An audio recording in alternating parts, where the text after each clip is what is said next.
So I've been wearing this all day just to check on levels of anti-Australian sentiment, because a lot of Australians are getting persecuted simply because they're Australian.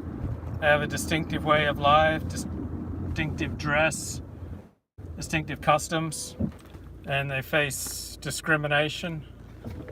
And so I wanted to throw in my support to the Australian people who've been going through such hard times. It was interesting, every time I used the lavatory today, nobody said anything about my hat. You'd think they'd be glad of the opportunity when we're standing there like men, right there in the lavatory. You'd think they'd be glad of the opportunity to strike up a conversation. But I just encountered this wall of silence about Australia. Like people don't want to come to terms with what Australians have suffered. And I just rode an elevator with this hat on, 3 other people in the elevator. Nobody wanted to talk about Australia. Shocking. So, speaking of Australia, in the spring, the American spring of 2000, my family offered me a free trip back to Australia if I'd only go see the doctors of their choice. And I said, yes. So I went back, and they were concerned about me. So I saw all the doctors of their choice. And one of them was a psychiatrist. And talked to her for 3 hours. And she came back the diagnosis that I had narcissistic personality disorder, aka histrionic personality disorder, which struck me as pretty accurate. And it's one thing that she noted. She said, Luke is very jealous of his family for having things that he doesn't have, such as, in essence, an ordinary world. Being married, having kids, respectable position in society, communal ties, and I'd never thought of that. I never ever thought of myself as being jealous of my parents or my brother or my sister, and I still can't see that, but often there are things that we just can't see about ourselves. But I love that song by Duran Duran, Ordinary World.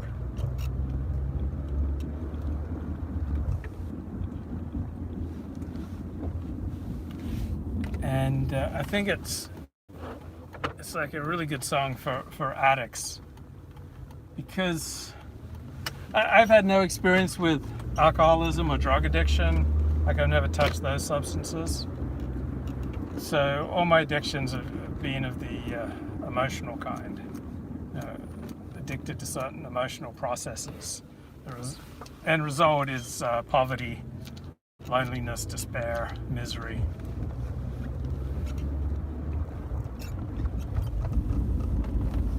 And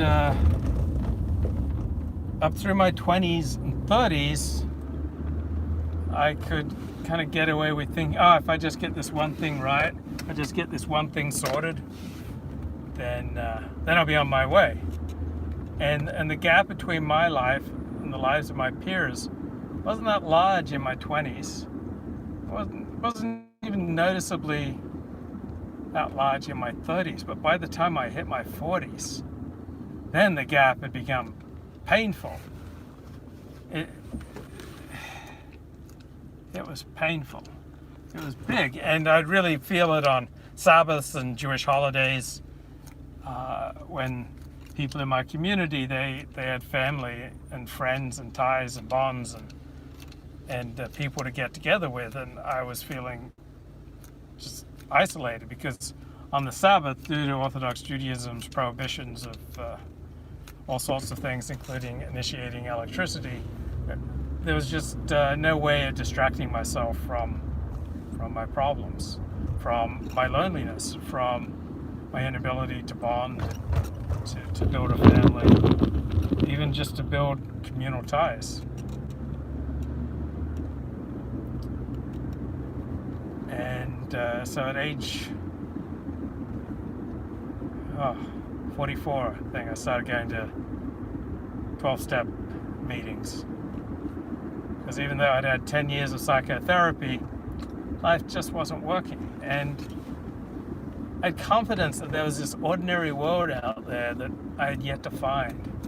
Like an ordinary world of creating and building a family and being. So this is how Duran Duran puts it. But I won't cry for yesterday, there's an ordinary world somehow I have to find. As I try to make my way to the ordinary world, I will learn to survive. Love that song. It's like a great anthem for addicts. Like we just want that ordinary world.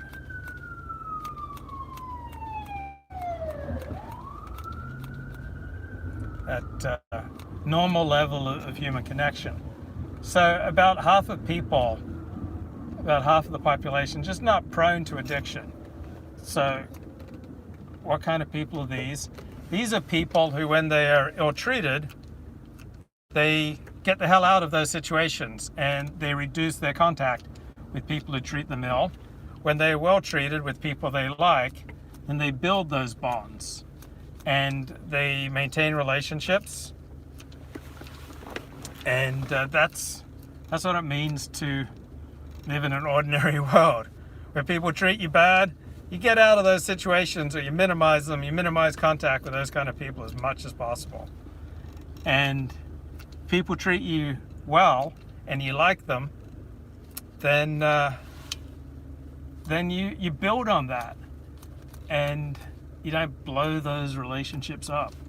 I remember I was thrown out of a synagogue in 2001 for my website, and it just wasn't compatible with this Orthodox synagogue. And I remember walking out of there after the ejection, and after really coming to love this synagogue and many of the people in there, and the rabbi, multiple rabbis at the synagogue, and I just felt like I was in a washing machine that had just been like tumbled and tumbled and tumbled. And at the same time, it felt intensely familiar, this feeling of rejection. And at the same time, it was different. It seemed to have an increased level of intensity. So this is 2001. I was 35. And I love this synagogue. I kind of made it the center of my social life. Like just being part of the synagogue for the past year basically met all my social needs. And now that had been completely ripped away, and I'd left behind rabbis and other people who felt incredibly betrayed and just revolted and disgusted. And so all these bonds with people that I thought I'd been building up over the past year, they weren't just destroyed. I mean, they were torched. I mean, people felt betrayed. Like the level of betrayal was just off the charts. Simply because they were horrified with what I was writing on my website at the time, lukeFord.com. And I walked out of the synagogue and I went to therapy, and I was just shell-shocked. I was both shell-shocked and it felt so familiar. And I just had the vaguest inklings that I'd done something to create this, and that I was in the grip of some psychological forces on my own part that were greater and stronger than what I could overcome. And I had this inkling that I was addicted to creating rejection. I was addicted to creating situations where people would reject me. And it seems crazy because, like, why on earth would a person want to be rejected? And it makes no rational sense. But when you grow up in foster care, which I did, meaning I just lived with a lot of different families, usually friends of the family, sometimes relations, from like age 2, 3, 4. And I was constantly, shifted from home to home to home. So rejection was like the most intense emotion that I developed in my first 5 years of living. And somehow that just created a template for the rest of my life that I didn't consciously want, but that I kept like recreating. I kept building out scenarios that would consistently see me get rejected. And consciously this whole time I just wanted an ordinary world with friends and community and family and children and good job and respectable position in society. But those were my stated aims, my conscious aims, but I kept creating a situation where people just felt incredibly betrayed. I remember once a family member said to me when I was a few years into my Dennis Prager obsession, and this person said to me, just wait till Dennis Prager finds out who you really are. You will betray him too. And so I was just, by living life on my terms, trying to do what I felt was right, I was just constantly leaving people feeling betrayed. And a friend of mine, Robert Averick, wrote a foreword to my 2004 book, Yesterday's News Tomorrow, Inside American Jewish Journalism. And I think the first few paragraphs of his foreword were that betrayal fascinates Luke Ford. Like Luke betrayed his family by converting to Judaism. Luke betrayed his new religion by writing on the porn industry. Luke betrayed his synagogue by hiding how he was making his living. And the foreword just basically said that betrayal is the theme that runs through my life. And when you have that going on, it's really hard to build sustainable relationships, build a sustainable community, and to develop a professional life and a personal life. It's just a recipe for misery and loneliness, despair, humiliation. And when I was in those horrible emotions, I would just long for this ordinary world that I was just so sure was out there. Well, I saw it out there. I saw lots of people enjoying this ordinary world of like an ordinary, normal level of human connection. And I saw it just out of my reach. So as a consequence, I devoted a tremendous amount of time to my blogging. So I've been blogging for over 21 years. Because when you don't connect normally with people, you blog, or you do an excessive amount of YouTube streaming, right?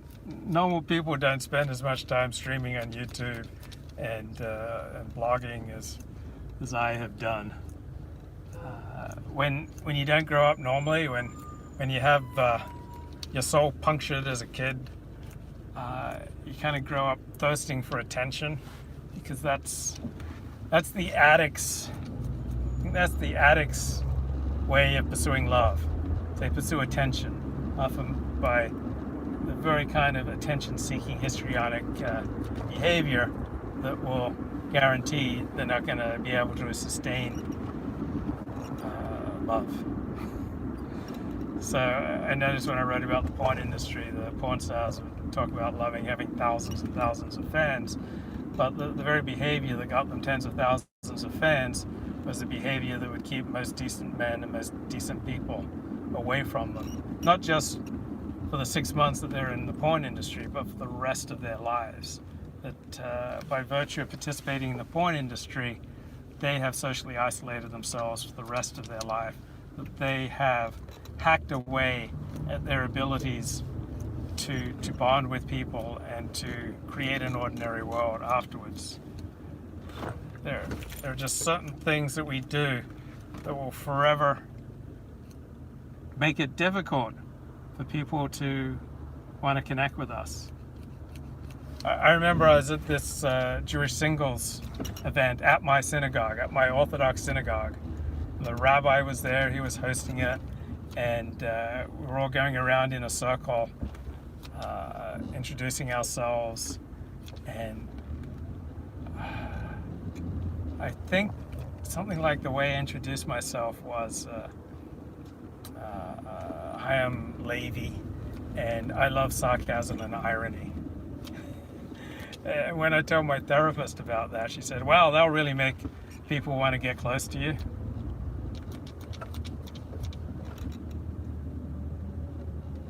And so we can't help but bring people into our lives, tend to be about the same level of mental health as us. So I've tended to have had girlfriends who had fathers who were sex addicts, and they were working out their demons, and I was working out my demons. And temporarily that big hole in my soul felt filled. Like I had someone to hold and to care for, and someone who cared about me, and that would last great for a few weeks, even a few months. But eventually that stops filling the hole in your soul. So you get the girlfriend and you hold her close, and you have someone you can tell all your intimate fears to, and your feelings and your hopes and your dreams, and you just feel calm and happy. But there aren't many people are going to come along and provide you with a corrective emotional experience. Generally speaking, you're going to have to do that hard work on your own with a great therapist. Okay, most therapists aren't great, just like most plumbers aren't great. Or certain spiritual practices or 12-step programs can help. But in the end, no one's gonna do the work for us. No one's gonna come along and rescue us. No one's gonna come along and provide that emotional corrective experience that's gonna fill the hole in our soul. If it is to be, it is up to me, and it's up to me to recognize I need to get help. And that's the beginning, recognizing that I have a problem.